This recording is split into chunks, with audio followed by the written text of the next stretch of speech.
2025년 대한민국 지금 이 순간에도 수십만 개의 종이컵이 사용되고 있습니다. 통계에 따르면 한국인 한 명은 1년에 평균 500개의 종이컵을 소비합니다. 출근길 카페에서 점심 후 휴식 시간에 회의실에서 우리는 너무나도 자연스럽게 이 종이컵을 집어듭니다. 하루의 시작을 혹은 고된 업무 속 한숨을 돌리는 이 의식이 만약 매일 아침 당신의 몸에 눈에 보이지 않는 독을 축적시키는 과정이었다면 당신은 어떻게 하시겠습니까? 질문을 바꿔보죠. 당신이 지금 마시는 그 커피 정말 커피만 마시고 있는 게 맞을까요?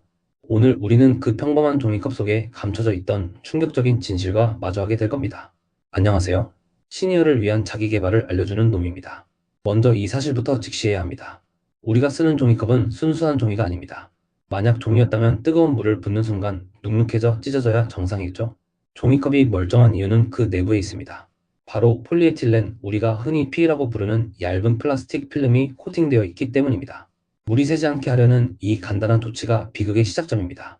2020년 국제적인 파장을 일으킨 한 연구가 있었습니다. 인도 공과대학교 연구팀은 우리가 일상적으로 사용하는 종이컵에 85도에서 90도 사이의 뜨거운 액체를 붓고 정확히 15분을 기다렸습니다. 단 15분. 우리가 커피 한 잔을 마시는 평균적인 시간입니다. 그 결과는 충격적이었습니다. 100ml 아주 작은 종이컵 절반 정도의 양에서 평균 25,000개의 미세 플라스틱 입자가 검출되었습니다. 눈에 보이지도 않는 5마이크로미터 이하의 플라스틱 조각들입니다. 25,000개. 감이 오지 않으시죠? 매일 아침 커피 한 잔이 아주 고운 플라스틱 가루 한 꼬집을 커피에 직접 타서 마시는 것과 같다는 의미입니다. 만약 당신이 하루에 이런 커피를 석 잔 마신다면 당신은 75,000개의 미세 플라스틱을 1년이면 무려 2,700만 개가 넘는 플라스틱 조각을 당신의 몸에 쏟아붓고 있는 셈입니다. 이것이 비단 인도만의 이야기일까요? 천만에요. 대한민국 식약처 역시 해당 문제를 인지하고 있으며 국내에서 유통되는 종이컵에서도 미세 플라스틱은 똑같이 검출됩니다. 물론 규제 기간은 아직 인체 유해 우려 수준은 아니라고 말하지만 검출되지 않는다고는 절대 말하지 못합니다. 여기서 우리는 질문해야 합니다. 내 몸에 들어오지 않아도 될 플라스틱 조각을 단지 편하다는 이유만으로 매일같이 내 손으로 집어넣는 것이 과연 현명한 일일까요? 더욱이 이 미세 플라스틱은 단순한 플라스틱 조각이 아닙니다. 이들은 물에 떠다니는 스펀지와 같습니다. 물속의 각종 유해 물질, 예를 들어 카드뮴, 납과 같은 중금속과 환경 호르몬들을 표면에 덕지덕지 흡착합니다. 즉, 당신은 플라스틱 조각과 함께 농축된 유해물질 칵테일을 마시고 있는 것과 마찬가지입니다. 그렇다면 이렇게 몸으로 들어온 미세 플라스틱, 과연 어떤 일을 벌일까요? 소화기관을 통해 들어온 미세 플라스틱 중 일부는 물론 배출됩니다. 하지만 모두가 빠져나가는 것은 아닙니다. 특히 나노미터 단위의 아주 작은 입자들은 소화기관의 세포벽을 뚫고 혈관으로 침투해 온몸을 순환하기 시작합니다. 마치 적진에 침투한 스파이처럼 말이죠. 첫 번째 공격 대상은 우리의 면역체계입니다. 우리 몸의 면역세포는 이 플라스틱 침입자를 세균이나 바이러스로 오인하고 공격을 시작합니다. 문제는 플라스틱은 분해되지 않는다는 점입니다. 끝나지 않는 전투가 벌어지면서 우리 몸에서는 불필요한 염증 반응이 계속됩니다. 이것이 바로 만성염증입니다.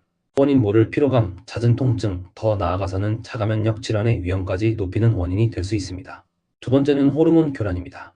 플라스틱 제조 시 첨가되는 비스페놀과 같은 물질들은 대표적인 내분비계 교란 물질, 즉 환경 호르몬입니다. 이들은 우리 몸의 진짜 호르몬인 척 행세하며 성호르몬과 갑상선 호르몬의 정상적인 작동을 방해합니다. 그 결과는 끔찍합니다. 남성과 여성 모두에게서 생식기능 저하, 불임, 성조숙증을 유발할 수 있으며 유방암, 전립선, 갑상선암과 같은 호르몬 관련 암의 발병 위험을 직접적으로 높인다는 연구 결과는 이미 차고 넘칩니다. 가장 우려스러운 최신 연구는 바로 뇌에 대한 공격입니다. 과학자들의 금단의 영역이었던 혈내장벽 블러드 브레인 배리어, 즉 뇌를 보호하는 방어막을 나노플라스틱이 통과할 수 있다는 증거들이 속속 발견되고 있습니다. 뇌세포에 쌓인 플라스틱이 어떤 영향을 미칠지는 아직 100% 규명되지 않았지만 과학계는 치매, 파킨슨병, 뇌의 염증성 질환과의 연관성을 매우 심각하게 경고하고 있습니다. 여기서 어떤 분들은 질문하실 겁니다. 그럼 뜨거운 음료만 문제고 차가운 음료는 괜찮은 것 아니냐? 반은 맞고 반은 틀린 말입니다. 차가운 음료에서는 확실히 열로 인한 손상이 적어 검출량이 줄어듭니다. 하지만 음료를 오래 담아두거나 컵 내부에 미세한 흠집이라도 있다면 이야기는 달라집니다. 물리적인 마찰로도 미세 플라스틱은 얼마든지 떨어져 나올 수 있습니다. 양의 문제일 뿐 위험의 본질은 사라지지 않는다는 뜻입니다. 그리고 결정적으로 음료의 온도와 상관없이 당신이 마주할 더 큰 문제가 남아 있습니다. 바로 환경 문제입니다. 우리는 종이컵을 분리수거함에 종이류에 넣으며 약간의 양심의 위안을 얻곤 합니다. 이것은 가장 널리 퍼진 그리고 가장 슬픈 착각입니다. 앞서 말했듯 종이컵은 PE 플라스틱이 코팅된 합성수지 코팅종입니다. 재활용 공정에서 일반 폐지와 섞이면 이 PE 코팅이 녹아 전체 폐지 품질을 망치는 오염원이 됩니다. 그래서 재활용 선별장에서는 종이컵을 가장 먼저 골칫덩어리로 분류해 일반 쓰레기로 빼냅니다. 당신이 정성껏 분리 배출한 그 종이컵의 최종 목적지는 재활용 공장이 아니라 대부분 소각장이거나 매립지라는 뜻입니다. 국내 종이컵의 재활용률이 고작 15%에 불과하다는 통계는 이 비극적인 현실을 증명합니다. 매립된 종이컵의 플라스틱 코팅은 50년이 지나도 썩지 않으며 소각될 때는 또 다른 유해물질을 대기 중에 내뿜습니다. 결국 종이컵 한 잔을 편하게 마시는 행위는 내 몸을 미세 플라스틱으로 오염시키고 우리가 발 딛고 사는 이 땅을 플라스틱 쓰레기로 뒤덮는 이중의 가해 행위였던 셈입니다. 자, 지금까지 우리는 평범한 종이컵의 불편한 진실을 마주했습니다. 뜨거운 음료 속에서 녹아나오는 수만 개의 미세 플라스틱, 우리 몸의 면역과 호르몬, 심지어 뇌까지 공격하는 보이지 않는 위협, 그리고 재활용조차 되지 않는 환경 파괴의 주범이라는 사실까지. 이 모든 정보를 확인한 지금 우리는 무엇을 해야 할까요? 해결책은 놀랍도록 간단하며 이미 당신의 손에 쥐어져 있습니다. 바로 개인컵을 사용하는 것입니다. 스테인리스 텀블러, 유리컵, 제대로 만들어진 머그컵, 어떤 것이든 좋습니다. 가방 속에 텀블러 하나를 챙기는 아주 작은 습관의 변화만으로 당신은 하루 수만 개의 미세 플라스틱 섭취를 원천 차단할 수 있습니다. 이것은 완벽한 환경운동가가 되자는 거창한 이야기가 아닙니다. 내 몸을 지키고 내 가족의 건강을 지키기 위한 가장 이기적이면서도 동시에 가장 이타적인 선택입니다. 사무실과 카페도 변해야 합니다. 다회용 컵을 사용하면 음료 가격을 할인해주고 직원들이 편하게 텀블러를 세척할 수 있는 시설을 갖추는 작은 배려가 필요합니다.